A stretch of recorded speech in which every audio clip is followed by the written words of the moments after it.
If you enjoy these deep dives into the hidden history of the Cold War and the untold stories of espionage that shaped our world, please take a moment to subscribe to the channel and turn on notifications. It helps us bring these files out of the dark and into the light.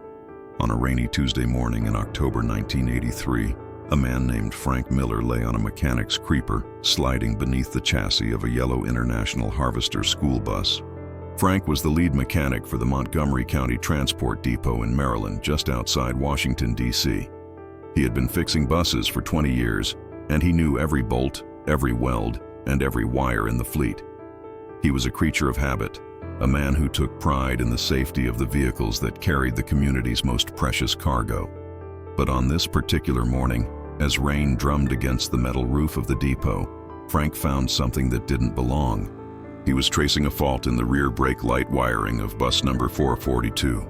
It was a standard maintenance request, the kind of job he could usually do with his eyes closed. But as his flashlight swept over the undercarriage, near the rear wheel well, the beam caught a glint of something that shouldn't have been there. It was a wire, wrapped in black electrical tape, spliced clumsily into the main electrical harness. It wasn't factory standard. It wasn't a repair he had made, and it certainly wasn't in the manual. Frank frowned, wiping grease from his hands with a rag. He followed the wire. It snaked away from the brake line, running up along the frame rail, disappearing into a cavity behind the rear bumper. Most mechanics might have ignored it, assuming it was a leftover from a previous lazy repair job, perhaps a bypass for a faulty fuse. But Frank was meticulous. He didn't like mysteries in his machines. He fetched a screwdriver and pried off the red plastic cover of the rear reflector assembly on the bumper. Behind the reflector, where there should have been nothing but steel and road grime, there was a small, rectangular metal box. It was roughly the size of a pack of cigarettes, welded neatly to the frame. A lens, no larger than a button, was positioned perfectly to look out through a tiny drilled pinhole in the red plastic. It was a camera. Frank stared at it for a long moment, his breath misting in the cold air of the garage. He didn't touch it. He didn't pull the wire. He slid out from under the bus, stood up, and looked around the empty garage. The hairs on the back of his neck were standing up. He knew, with a sudden sinking clarity, that this wasn't about brake lights. He walked straight to his office, locked the door, and dialed the local police, who, upon hearing his description, immediately transferred him to a number he didn't recognize. Within 2 hours, the garage was swarming with men in plain gray suits. They didn't introduce themselves as FBI, but Frank knew who they were. They cordoned off bus 442. They confiscated Frank's logbooks. They told him, in voices that brooked no argument, that he was to tell no one what he had seen. Not his wife, not his co-workers, not the school district. As far as the world was concerned, bus 442 had a transmission failure and was being hauled away for off-site repair. But as the flatbed truck carried the bus away into the gray afternoon drizzle, the agents weren't just looking at a piece of unauthorized hardware. They were looking at the tip of an iceberg. They were looking at the first physical evidence of Operation Yellow Vein, one of the most audacious and disturbing surveillance programs ever launched by Soviet intelligence on American soil. The KGB wasn't just watching military bases or government buildings anymore. They had realized that the best way to watch the people who built America's secrets was to hide in the one vehicle that went unnoticed in every neighborhood in the country: the morning school bus. To understand how a camera ended up inside the bumper of a Maryland school bus, we have to travel back 6 months, to a nondescript office in the Soviet embassy in Washington, D.C. The office belonged to a man officially listed as a cultural attaché, a junior diplomat responsible for organizing art exchanges and ballet tours. His name was listed as Alexei Volkov, but within the Rezidentura, the KGB station inside the embassy, he was known as Colonel Yuri. Yuri was a specialist in what the KGB called line KR, or counterintelligence, but his true talent lay in logistics and pattern recognition. He was a man who understood the rhythm of American life better than most Americans did. He spent his weekends not at diplomatic parties, but driving through the suburbs of Northern Virginia and Maryland. He watched the sprawling housing developments, the shopping malls, and the commuter traffic. The Soviet Union had a problem in 1983. the Reagan administration was ramping up defense spending. Projects like the Strategic Defense Initiative, dubbed Star Wars by the press, were being developed in secret laboratories and defense contracting firms scattered across the DC Beltway. The Kremlin was desperate for information. They needed to know who was working on what, which scientists were stressed, which engineers were having financial troubles, and which projects were moving from theory to prototype. Traditional surveillance was becoming impossible. The FBI was becoming too good at spotting cars tailing scientists. If a KGB officer parked a sedan outside the home of a Lockheed Martin engineer, the neighbors would notice. If they followed a target to work, the security teams at the defense plants would spot them. They needed a way to watch the neighborhoods where these scientists lived without ever being seen. Yuri found the answer on a Tuesday morning in Bethesda. He was stuck in traffic behind a school bus. He watched as the bus stopped every few hundred yards. At every stop, cars would halt in both directions. Parents would come out to the curb, sometimes in their bathrobes, sometimes in their work suits. They would stand there unguarded, waiting for their children to board. Yuri realized three things in that moment. First, the school bus was the ultimate camouflage. It was large, bright yellow, and yet completely invisible because it was so common. No one looked at a school bus with suspicion. Second, the bus had a vantage point. Sitting high up, a camera on a bus could look over fences, into parked cars, and capture the license plates of every vehicle in a driveway.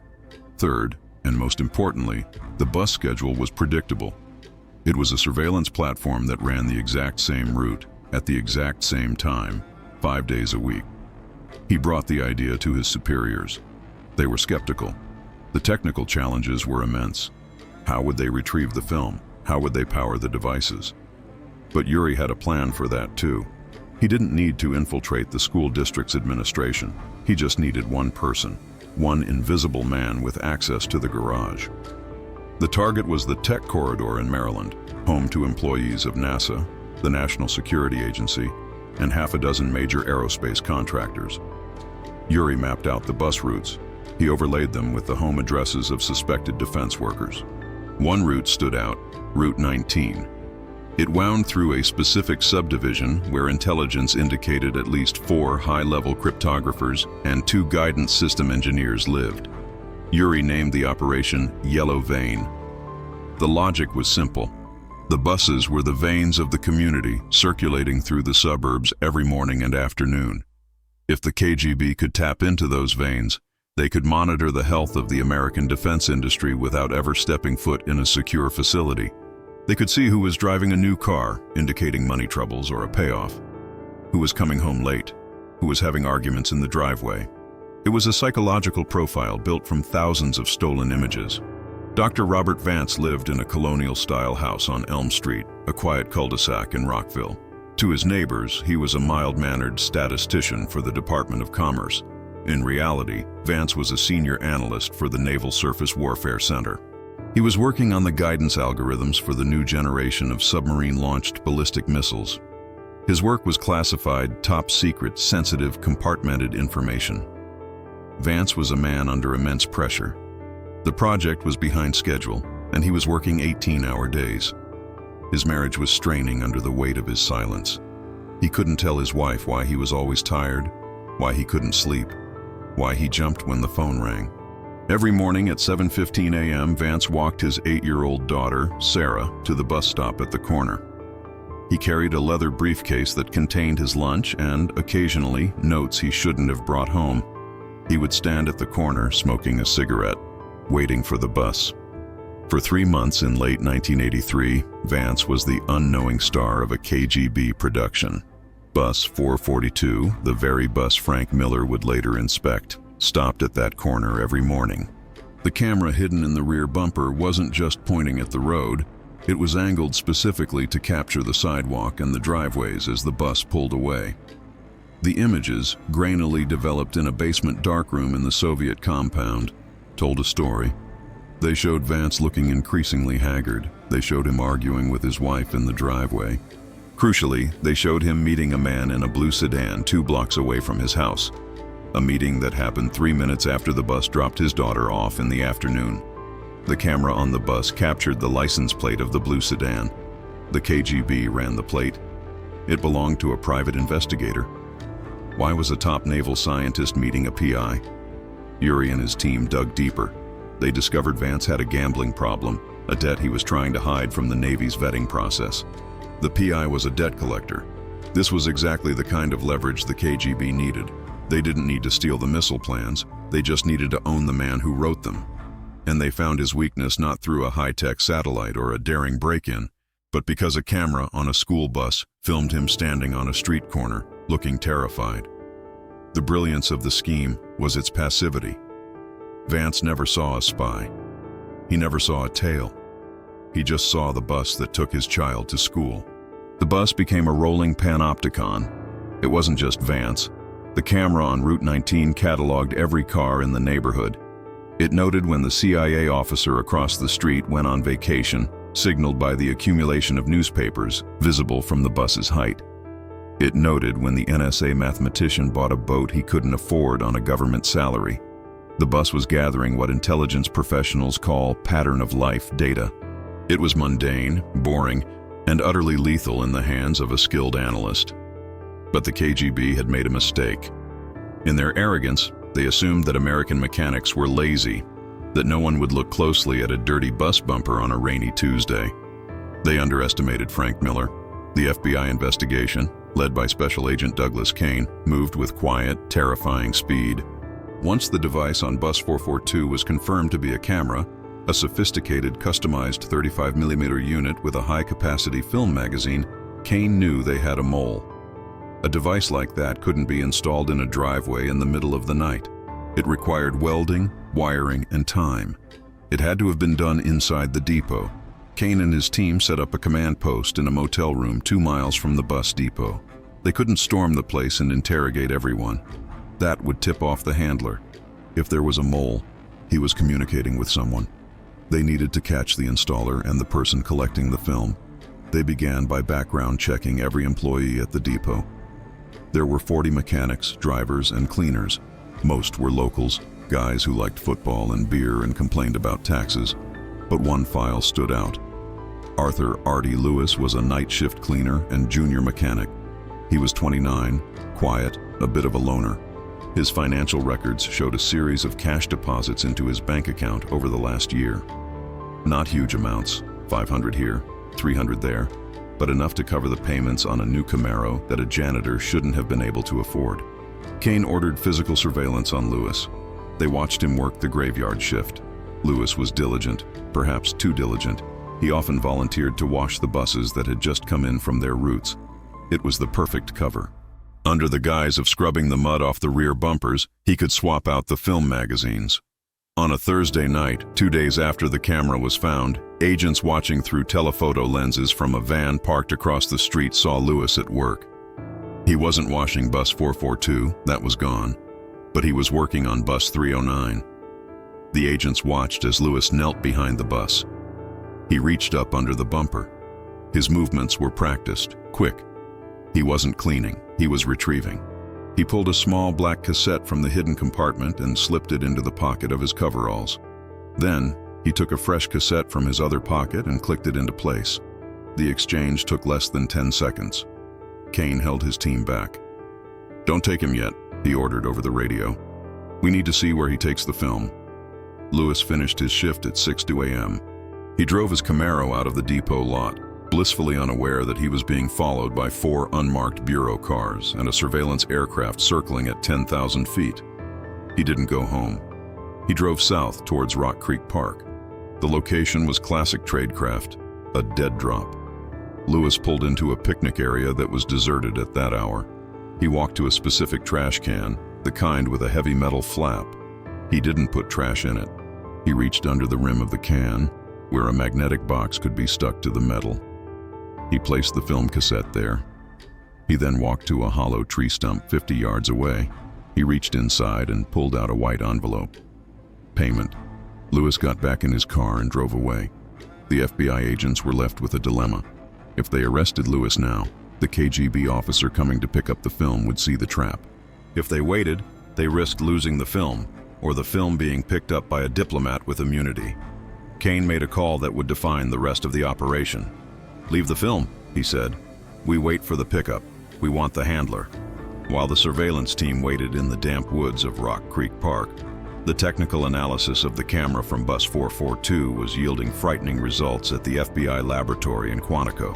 The technicians had dismantled the device. It was a marvel of miniaturization, clearly Soviet-made but using American components to mask its origin. The lens was German optics, likely smuggled.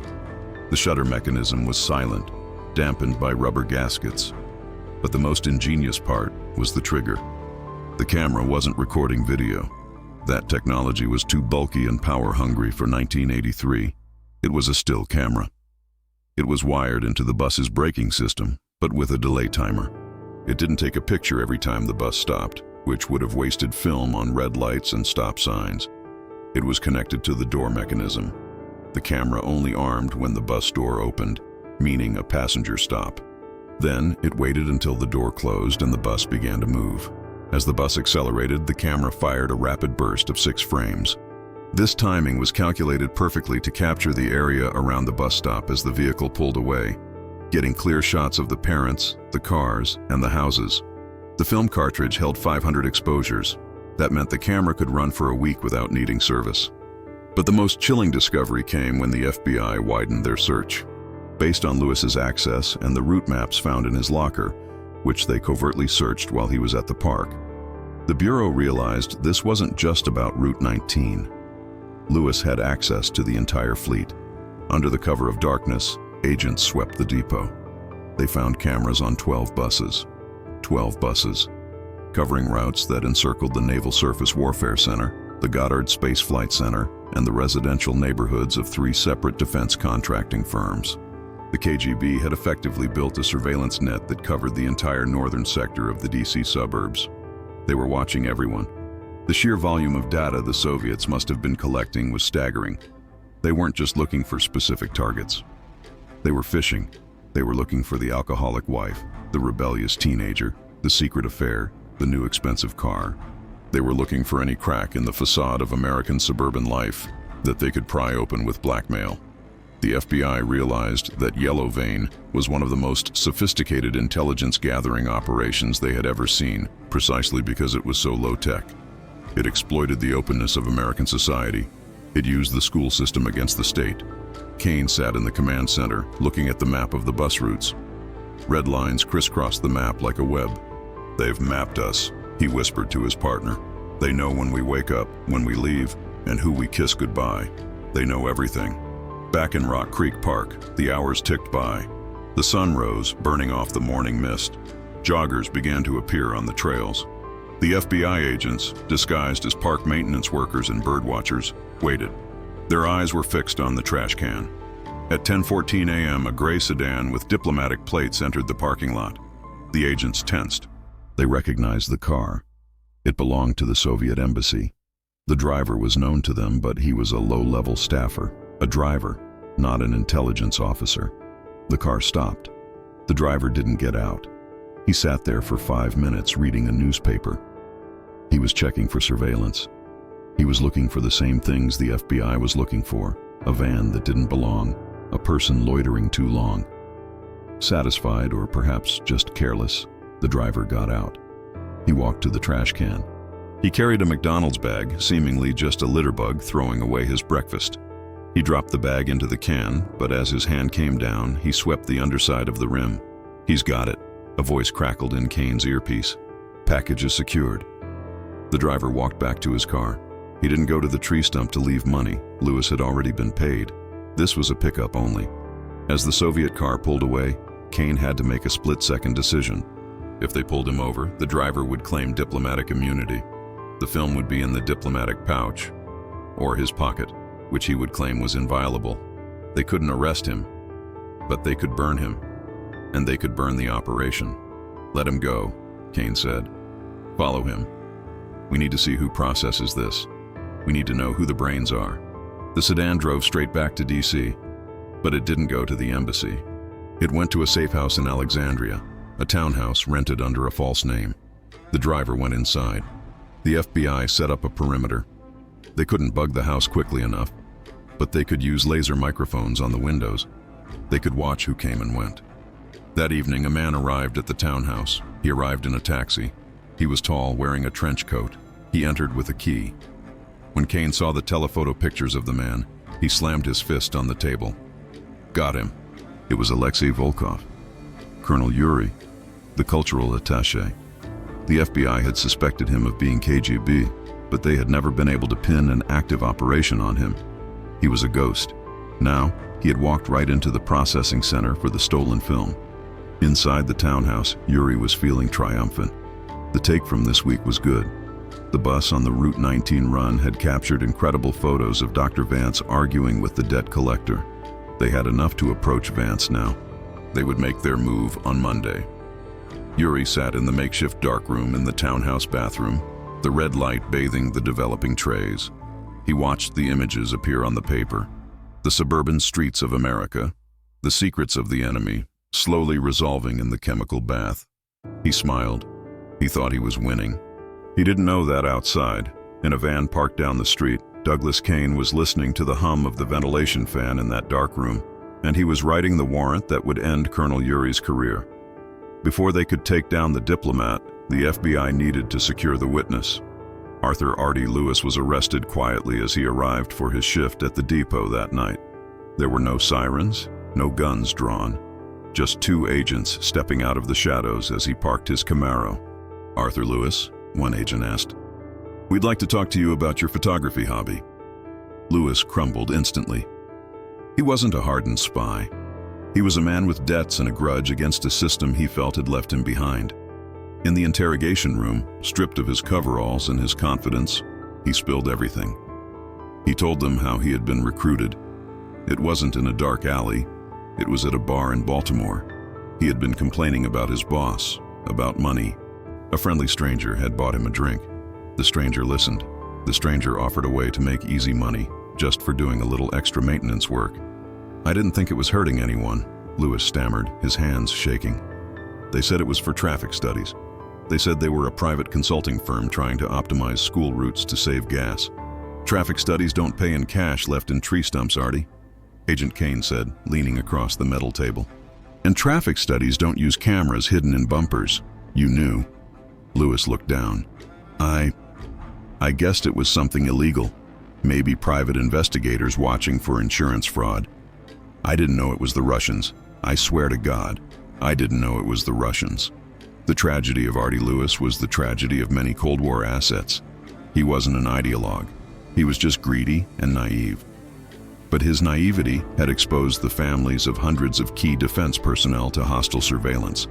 "We need you to do one more drop," Kane said. "We need to signal to them that everything is normal. If the film stops coming, they'll know the network is blown. They'll destroy the evidence in the townhouse." Lewis turned pale. "You want me to go back?" "You have no choice, Artie. If you want any leniency, you're going to finish your route." The plan was risky. Lewis would have to load blank film into the cameras, retrieve the exposed canisters, which the FBI had prepared, filled with useless pictures of empty streets, and make the drop. If he acted nervous, if he tipped them off, the deal was off. For the next 2 days, Artie Lewis played the role of the spy he never wanted to be. He went to work. He sweated through his shirt. He swapped the cassettes. The FBI watched him every second. They were terrified he would run, or worse, try to signal his handlers. But fear is a powerful motivator. Lewis did exactly as he was told. He made the drop at the Arboretum this time. He picked up his envelope of cash. The KGB picked up the package. They took it back to the townhouse. The trap was set. On a Friday night, 3 days after the initial discovery, the FBI was ready to move on the Alexandria townhouse. They had probable cause. They had tracked the stolen film from the drop site directly to the residence. The raid had to be executed with surgical precision. If Yuri realized they were coming, he could destroy the negatives, he could burn the files, or he could claim diplomatic immunity and stand in the doorway, barring their entry. They waited until 2 a.m. The lights in the townhouse had gone out. The breach team didn't kick down the door. They picked the lock. Silent, wearing night vision goggles, they moved into the hallway. They could smell the chemicals, developer and fixer. the smell of espionage. They found Yuri asleep on a cot in the living room. The townhouse wasn't a home, it was a workspace. File cabinets lined the walls. Maps of school bus routes were taped over the windows to block the light. "Federal agents, don't move!" Yuri woke up looking down the barrel of a shotgun. He didn't panic. He was a professional. He raised his hands slowly. He knew the game was up. "I am a diplomat," he said calmly, his English accented but perfect. "This is a violation of the Vienna Convention." "We're not arresting you for diplomacy, Colonel," Kane said, stepping into the room. He pointed to the open door of the bathroom, where strips of film were hanging to dry. "We're arresting you for espionage, and unless you have a diplomatic passport for those photos of the Naval Surface Warfare Center staff, you're in a lot of trouble." Technically, Yuri did have immunity, but the evidence in the room was overwhelming. The FBI seized thousands of photographs. They found dossiers on 50 different families. They found the payment logs for Artie Lewis. The sheer banality of the evil in that room was striking. There were stacks of photos of children waiting for buses, photos of mothers in curlers, photos of fathers mowing lawns. It was a catalog of American suburbia, weaponized. Yuri was handcuffed and taken to an FBI holding facility. He wouldn't go to jail. The diplomatic game meant he would be declared persona non grata and expelled. But his network was dead. Operation Yellow Vein was over. The dismantling of the cameras was a delicate operation. The FBI couldn't just announce to the world that school buses had been spying on them. The panic would be uncontrollable. Instead, they orchestrated a cover story. The school district announced a mandatory safety recall for the entire fleet of International Harvester buses. Structural issues with the rear bumpers. Over a weekend, all the buses were brought to a secure facility. FBI technicians removed the cameras. They patched the holes. They removed the wiring. Frank Miller, the mechanic who started it all, was given a commendation in a closed-door ceremony. He was given a raise and a stern warning never to speak of it. He went back to fixing brake lights, but he never looked at a school bus the same way again. For the families on Route 19, life went on. Dr. Vance was approached by Naval Security. They showed him the photos. They told him about the debt collector. Vance broke down. He confessed his gambling problem. Because he hadn't yet passed any secrets, he was allowed to keep his pension, though he was stripped of his clearance and forced into early retirement. He was a casualty, but he wasn't a traitor. The FBI had saved him from crossing that line. The other families never knew. They never knew that the arguments they had in their driveways were analyzed by KGB psychologists. They never knew that their children were the unwitting bait in a global spy game.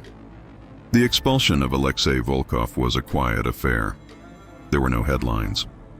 The State Department simply informed the Soviet ambassador that Volkov had engaged in activities incompatible with his diplomatic status. He was on a flight to Moscow within 24 hours, but the legacy of Yellow Vein lingered in the intelligence community. It changed the way the US government thought about operational security. They realized that you couldn't just protect the factory, you had to protect the community. Years later, after the Berlin Wall fell and the Soviet Union collapsed, files were opened in Moscow.